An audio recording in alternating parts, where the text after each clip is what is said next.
منزل پہ آپ نہیں پہنچے۔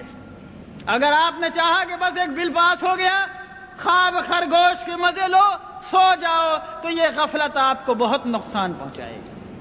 جو مخالف قوتیں ہیں وہ بہت منظم، بہت متحرک اور بہت سرگرم عمل ہیں۔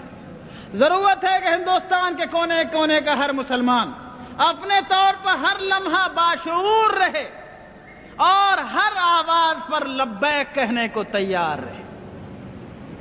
دوسری ضرورت اس بات کی ہے لوگوں کہ دین یا کوئی راستہ، آپ کے ہاں سروے میپ چھپتا ہوگا، اگر کبھی 100 برس پرانا سروے میپ آپ نے دیکھا ہو، بہت سی روڈ، بہت سی سڑکیں اس میں دیکھیں گے آپ۔ آج تلاش کریں گے وہ سڑک نہیں ملے گی، وہ ڈیڈ روڈ ہو گئی۔ کیوں؟ لوگوں نے چلنا چھوڑ دیا۔ جس راستے پر اس کی بالکل ثبوت موجود ہے کہ یہ روڈ تھی، لیکن لوگوں نے چلنا چھوڑ دیا، وہ راستہ نہیں رہا۔ اور جہاں راستہ نہیں تھا لوگ چلنے لگے تو لوگوں کے راستہ لگا لینے سے راستہ بن جاتا ہے۔ اے میرے دوستو، اگر تم ہندوستان میں اسلام کی بقا چاہتے ہو تو سب سے پہلی ذمہ داری یہ ہے کہ اسلام کو اور اپنے آقا جناب محمد رسول اللہ صلی اللہ علیہ وسلم کے طریقوں کو ڈیڈ روڈ مت بننے دو۔ یعنی اس پر اگر تم چلنا چھوڑ دو گے تو کسی سرکار کو ضرورت نہیں ہے اس کو بند کرنے کی، خود بخود بند ہو جائے گا۔ اگر مسلمانوں نے یہ فیصلہ کیا کہ شریعت کو ہم اپنی زندگی پر جاری اور نافذ کریں گے اور اللہ کی شریعت کو ہم اپنے اوپر لاگو کریں گے، اگر ہم سرکار کے دباؤ کے بغیر، کسی گورنمنٹ کی طاقت کے بغیر، کسی پولیس کی لاٹھی کے بغیر، کیونکہ ہم مومن ہیں اس لیے ہم اللہ کے حکم پر چلیں گے، ہم نکاح میں وہ طریقہ اختیار کریں گے جو اللہ نے بتایا۔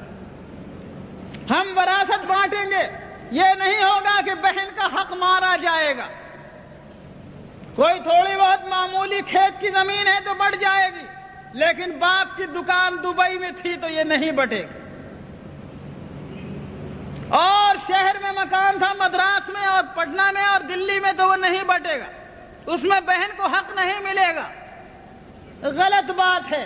اگر تم نے اپنے ہاتھوں سے خود شریعت کو چھوڑا تو کوئی تمہاری شریعت کی حفاظت نہیں کر سکتا۔ اگر شریعت تمہاری زندگی میں چالو رہی، تم شریعت پہ عمل کرتے رہے، تو شریعت کو انشاءاللہ کوئی نہیں مٹا سکتا، اس کا بھی عہد کیا جا سکتا ہے، کوئی طاقت نہیں مٹا سکتا۔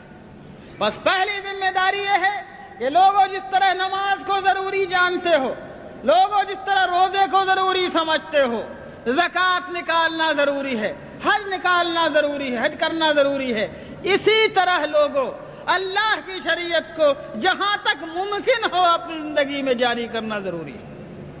ٹھیک ہے، ہندوستان کے حالات میں ہم حدود و قصاص جاری نہیں کر سکتے، ہمارے اندر اس کی استطاعت و طاقت نہیں ہے، لیکن ہم قانون نکاح، قانون طلاق، قانون فسخ، قانون وصیت، قانون ولایت، قانون وراثت وغیرہ دوسرے معاملات میں اللہ کی شریعت کو ہم اپنے اوپر جاری کرنے کی طاقت رکھتے ہیں،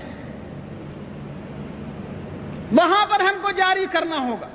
سنو لوگوں، اللہ تعالیٰ نے ہم کو اتنے کا مکلف بنایا ہے جتنے کی ہمارے اندر طاقت ہو، اس میں کوتاہی کریں گے تو پکڑے جائیں گے۔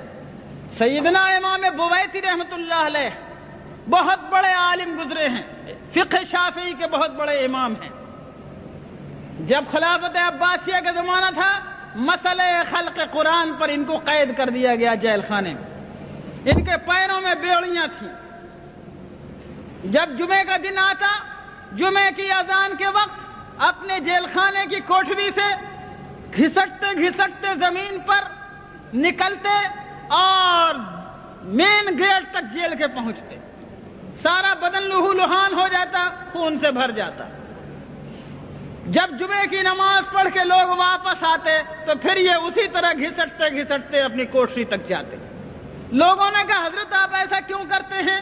آپ قید میں ہیں، آپ جمعے کو جا نہیں سکتے، پھر کیوں آپ گیٹ تک اتنی تکلیف فرماتے ہیں؟ کہا کہ اور کچھ نہیں، اللہ تعالیٰ نے کہا ہے اذا نودی للصلاة من یوم الجمعة فاسعوا الى ذکر اللہ۔ اے لوگوں، جب جمعے کی اذان پڑھے تو دوڑو اللہ کے ذکر کی طرف۔ میں اس بات سے ڈرتا ہوں کہ جہاں تک میں جا سکتا ہوں اگر وہاں تک نہیں گیا تو کہیں اللہ مجھ سے پوچھ نہ لے کہ بویتی تجھ کو میں نے گیٹ تک جانے کی طاقت دی تھی، تو وہاں تک تو جاتا، آگے لے جانا نہ لے جانا میرا کام تھا، تو میں اللہ کو کیا جواب دوں۔ سیدنا امام بویتی کے اس واقعے سے جو ایک نجی اور شخصی واقعہ ہے، ملی زندگی میں ہمارے اور آپ کے لیے عبرت کا ایک سامان موجود ہے۔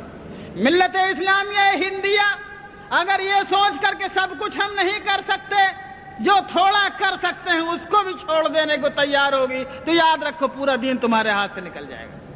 لیکن جتنا بھر کرنے کی استطاعت تمہارے اندر ہے، جتنا بھر عمل کرنے کی طاقت تمہیں اس موجودہ حالات میں اللہ نے دی ہے، اتنے بھر احکام پر عمل کرنے کا فیصلہ کرو، انشاءاللہ خدا تعالی حالات کو بدلنے والا ہے۔ آگے کا نتیجہ ہمارے اور آپ کے ہاتھ میں نہیں ہے۔